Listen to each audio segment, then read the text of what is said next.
หม้อคือมันจะมีพักเนาะมีพักหลายอย่างมีเห็ดมีพักหลายอย่างเนาะเนาะเนี่ยกุ้งอะไรก็จะรอด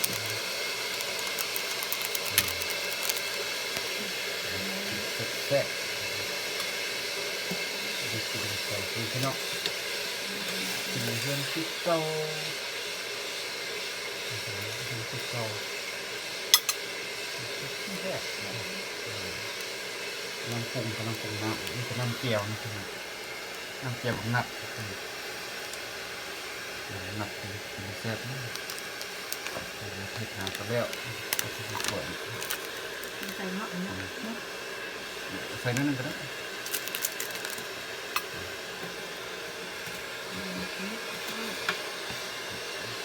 กินนะลงนี่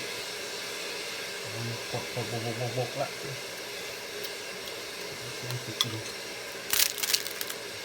มาสิกินโอ้ใส่เป็ดห่าวน้ำกันห่าวน้ำกดแบบที่นี่มันลงได้ที่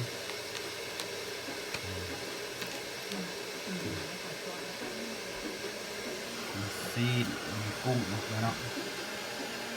มีปลาผักเลยยิ้มอย่างเนาะเนาะกินแล้วป่ะนี่มันมันจะแซ่บบ่3-4อย่างเนาะพี่น้องกินแซ่บอ่ะอันนี้มากินได้ป่ะนี่จุ่ม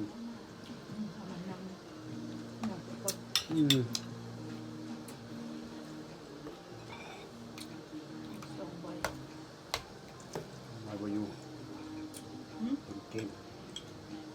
กินผักก่อนผักตำเจียวกันเนาะตั้งเส้นไหมอืมหมักกินใบดึงใบทำ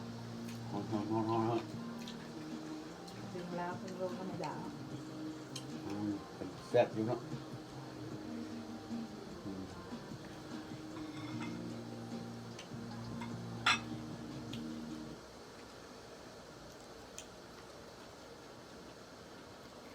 เป็นแซ่บอยู่เป็นแซ่บนี่มันเนื้อหูบน้ำมันกันเนอะพักใส่ถ้วยมันแซ่บผักโอ้ไอทำอะไร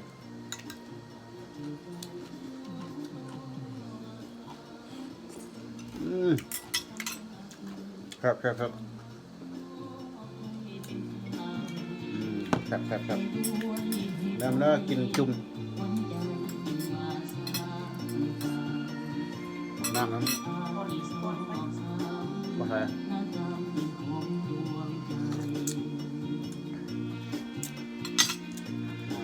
ทำมีเดียมเนาะผมตักจะซ้ำนี่อย่างนั้นก่อนป่าก่อนฉันเป็นวางแค่แต่เจ้าเป็นคนออกไปเอาไปตักนั่นเองสาวปวดได้เอามาตัดเท่าไหร่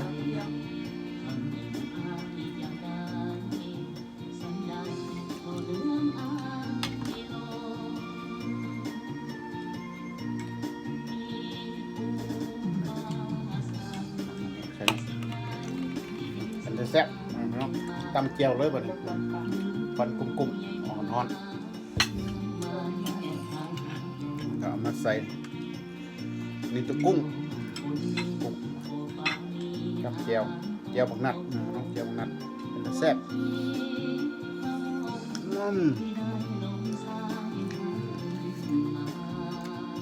โอ้ฮอต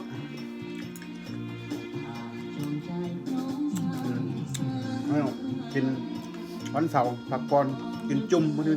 ฟังเพลง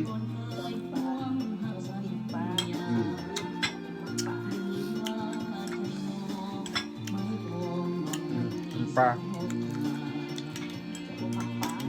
ลาแซลมอน กุด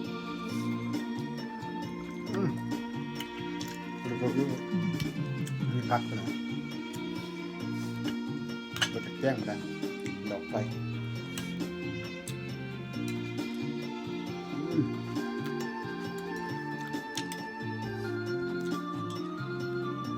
นี่เฮ็ด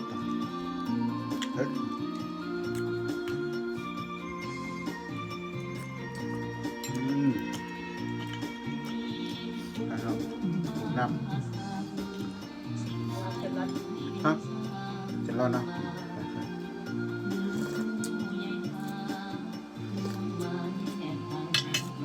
ฮอตอยากพัก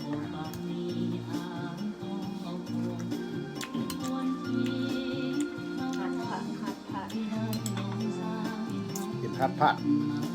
today ฮัทผัด good ย้ำหนึ่งว่าจุ่มกินจุ่มมื้อนี่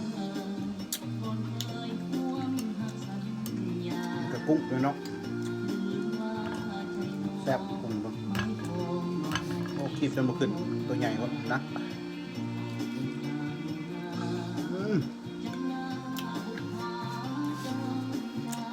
ครับผมน้ำห้อนเท่า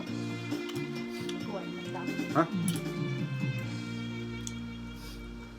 ผมค้ามองมาพูด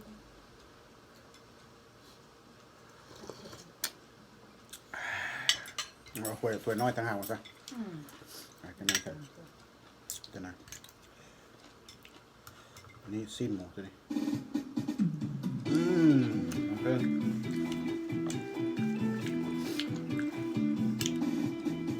สาว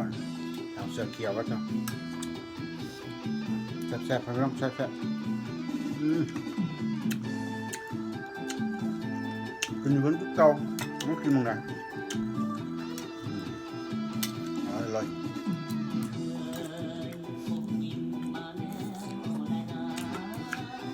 กับเสือเขียว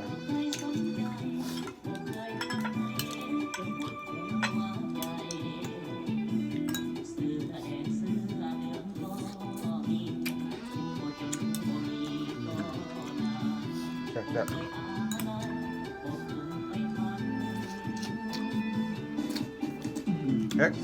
คือแซ่บมันเป็นแบบมันใส่ในนะแบบมันขึ้นเนาะ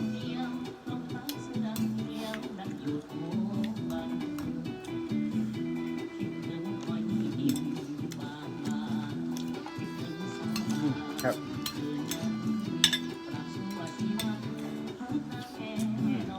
ขึ้น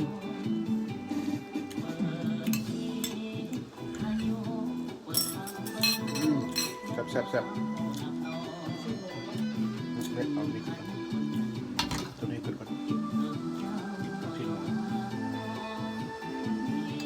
ตักใส่จานกินจังหวะ จานมาตรง จานตรงกันได้มามีมาจานจะมาจานจะมาตักเอาก่อนจะมาซินหมูลงครับแซ่บก็คือมันมีไข่ไหมไข่มั้งไข่หน่อยนึงลักกี้กินไข่จุ่มไข่เป็นหน่วยเลยเนื้อห่อนบ่